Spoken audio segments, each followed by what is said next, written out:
बुधवार गणेश जी का दिन होता है, जो बुद्धि के देवता माने जाते हैं, जो अपने भक्तों की सभी विघ्न बाधाओं का हरण करते हैं।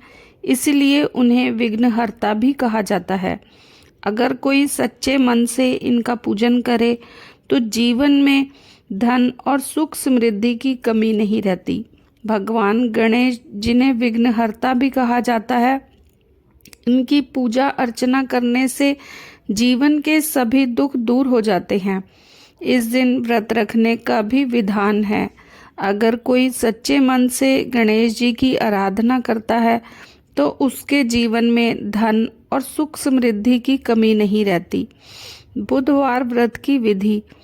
व्रत वाले दिन सुबह उठकर स्नान आदि कार्यों से निवृत्त होकर सबसे पहले आप भगवान गणेश की प्रतिमा के आगे बैठें।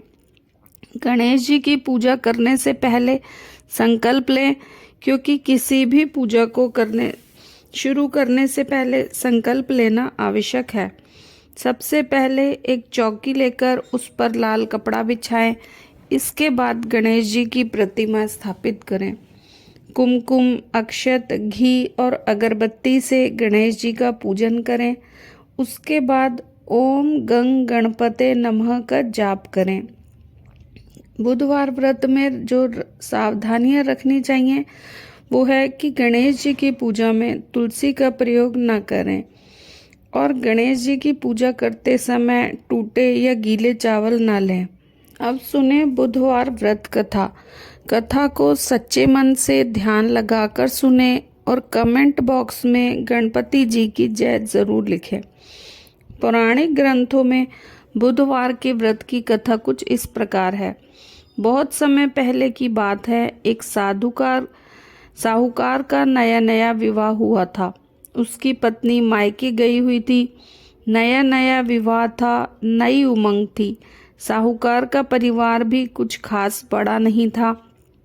जो रिश्तेदार थे उनके घर बहुत दूर थे।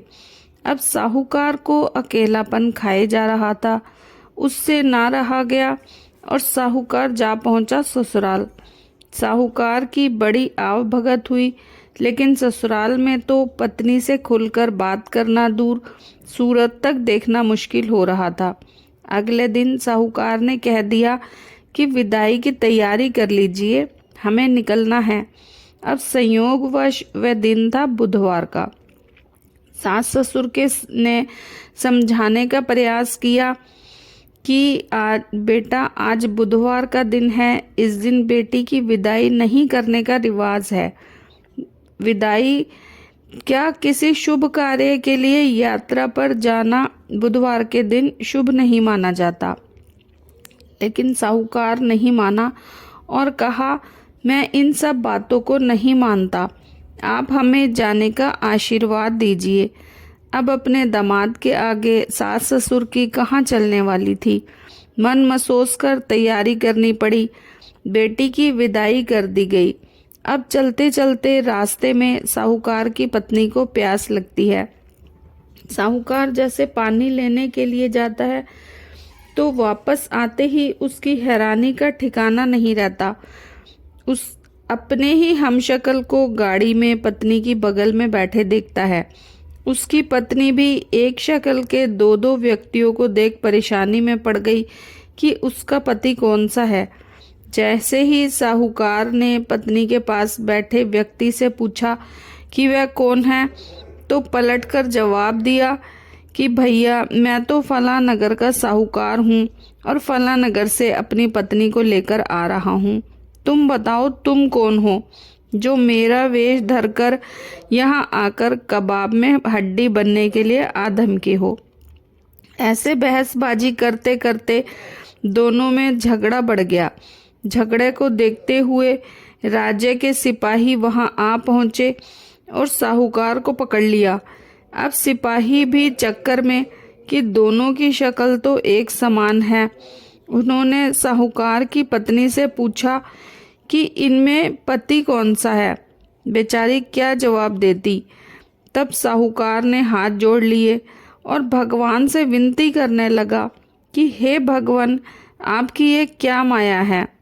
तभी आकाशवाणी हुई कि मूर्ख, याद कर ले, कुछ देर पहले ही तूने अपने सास ससुर की आज्ञा न मानकर भगवान बुद्ध का अपमान किया और बुधवार के दिन तू अपनी पत्नी को लेकर चल पड़ा, जबकि तुझे इस दिन गमन नहीं करना चाहिए था।